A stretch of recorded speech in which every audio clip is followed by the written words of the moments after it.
Hi friends, welcome to ZPH School Rampalsa. Today's topic is prepositions. గత వీడియోలో మనం preposition in గురించి తెలుసుకున్నాం. ఇప్పుడు మరొక ప్రిపోజిషన్ గురించి తెలుసుకుందామా? ఇప్పుడు ఆన్ ప్రిపోజిషన్ గురించి తెలుసుకుందామా? ఇప్పుడు మన షకీనాకి అడుగుదామా? హాయ్ షకీనా, నాకు ప్రిపోజిషన్ ఆన్ గురించి చెప్తావా? తప్పకుండా చెప్తాను. మరి ఆన్ అంటే అర్థం ఏమిటి? పైన. ఆన్ ఎప్పుడు ఉపయోగిస్తాం? ఒక వస్తువు యొక్క సర్ఫేస్ని కన్సిడర్ చేసి దానిపైన అనే అర్థంతో ఆన్ వాడుతాం. మరి ఆన్ యూసేజ్ను చిత్రం ద్వారా చూపిస్తే ఎక్కువ రోజులు జ్ఞాపకం ఉంటుంది కదా? తప్పకుండా.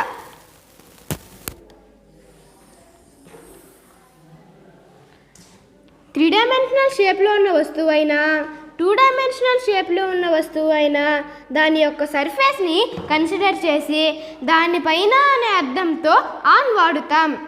మరి ఏ వస్తువులు దాని యొక్క సర్ఫేస్ని కన్సిడర్ చేసి దానిపైన అనే అర్థంతో ఆన్ వాడుతాం? అవి ఏవి, ఏమై ఉంటాయి, ఏమై ఉండవచ్చు? అవి table, black board, IAP panel, wall, chair, tree, branches, bag, bottle, roof, terrace, floor, bench etcetera. కాబట్టి వీటితో మనం సర్ఫేస్ పైన అనే అర్థంతో ఆన్ వాడుతాం. కాబట్టి on the table, on the bench, on the chair, on the tree, on the branches, on the bag, on the bottle, on the floor, on the terrace, on the roof, on the black board, on the IAP panel, on the wall etcetera. Thank you Shakeena. కానీ ఇన్ను ఆను ఒకే వస్తువులో వాడావు, అది ఎలా సాధ్యం? For example, in the bottle అన్నావు, ఆన్ ద బాటిల్ అన్నావు, ఇన్ ద బ్యాగ్ అన్నావు, ఆన్ ద బ్యాగ్ అన్నావు, ఇన్ ద చైర్ అన్నావు, ఆన్ ద చైర్ అన్నావు, ఇన్ ద వాల్ అన్నావు, ఆన్ ద వాల్ అన్నావు. అది ఎలా సాధ్యం? అవును, నిజమే. ఒక వస్తువు 3 డైమెన్షనల్ షేప్ని కన్సిడర్ చేసి దాని లోపల అనే అర్థంతో ఇన్ వాడుతాం. అదే వస్తువు సర్ఫేస్ని కన్సిడర్ చేసి దానిపైన అనే అర్థంతో ఆన్ వాడుతాం. ఫర్ ఎగ్జాంపుల్, వాల్ని తీసుకుందాం. The pictures are on the wall అని ఎందుకు వచ్చింది? ఎందుకంటే పిక్చర్స్ అనేవి సర్ఫేస్ని కన్సిడర్ చేసి దానిపైన అనే అర్థంతో ఆన్ వాడుతాం. అదే the nail is in the wall అని ఎందుకు అంటాం? ఎందుకంటే నెయిల్ అనేది 3 డైమెన్షనల్ షేప్ని కన్సిడర్ చేసి దాని లోపల అనే అర్థంతో ఇన్ వాడుతాం. Next example, the man is in the chair. అక్కడ ఎందుకంటే ఇన్ ద చైర్ వచ్చిందంటే చైర్కి ఆర్మ్ రెస్ట్ ఉంటుంది, అది ఉంటే 3 డైమెన్షనల్ షేప్ వస్తుంది. కాబట్టి ఆ వస్తువు 3 డైమెన్షనల్ షేప్ని కన్సిడర్ చేసి దాని లోపల అనే అర్థంతో ఇన్ వాడుతాం. అదే వస్తువు 3 డైమెన్షనల్ని కన్సిడర్ చేయకపోతే సర్ఫేస్ని కన్సిడర్ చేసి దానిపైన అనే అర్థంతో ఆన్ వాడుతాం.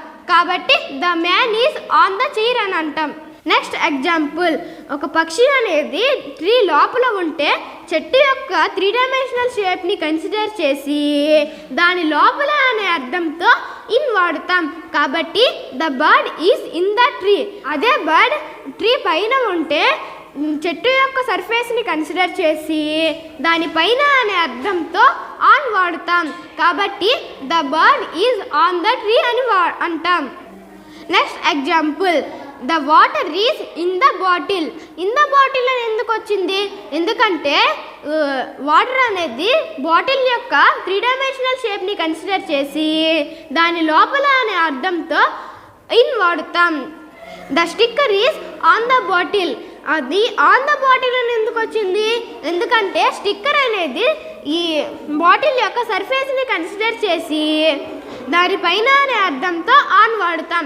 కాబట్టి the sticker is on the bottle. Next example, the book is in the bag. అక్కడ ఇన్ ద బ్యాగ్ అని ఎందుకు వచ్చింది? ఎందుకంటే బ్యాగ్ యొక్క 3 డైమెన్షనల్ షేప్ని కన్సిడర్ చేసి దాని లోపల అనే అర్థంతో ఇన్ వాడుతాం. The book is on the bag అని ఎందుకు వచ్చింది? ఎందుకంటే బ్యాగ్ యొక్క సర్ఫేస్ని కన్సిడర్ చేసి దానిపైన అనే అర్థంతో ఆన్ వాడుతాం. కాబట్టి the book is on the bag అని అంటాము. Thank you all.